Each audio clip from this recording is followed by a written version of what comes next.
நம்மளுடைய இந்தியன் பார்லிமெண்ட்டில் 22 வருஷத்துக்கு முன்னாடி ஒரு அட்டாக் நடந்தது. அந்த அட்டாக்குனுடைய இதில் 8 பேர் செத்தாங்க. அந்த இதை வந்து இன்றைக்கி ஞாபகப்படுத்தி இன்றைக்கி திரும்பி இப்படி ஒரு அட்டாக் நடந்திருக்கு.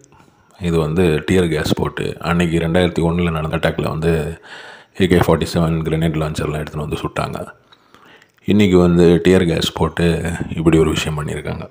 அதை வந்து பாரத் மாதா கி ஜெயின்னு வேறு சொல்கிறாங்க.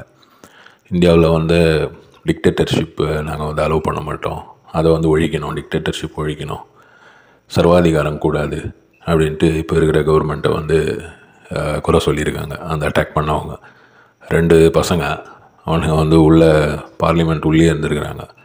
ஒரு லேடியும் ஒரு பையனும் பார்லிமெண்ட்டுக்கு வெளியில் வந்து இது முடிஞ்சதுக்கப்புறம் அவங்களும் வந்து அங்கே வெளியிலையும் புகை போட்டிருக்காங்க.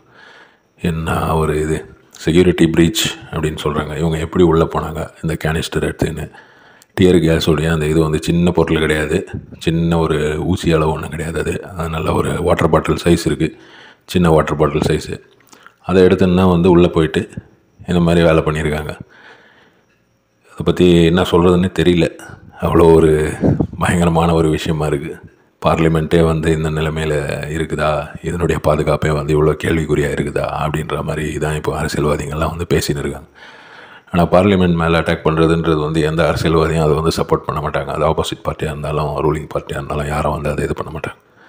அவங்க பண்ண விஷயம் டிக்டேட்டர்ஷிப்பு, சர்வாதிகாரம், அதை ஒழிக்கணும், அது இதுன்னு சொன்னாலும் இதை நியாயப்படுத்த முடியாது.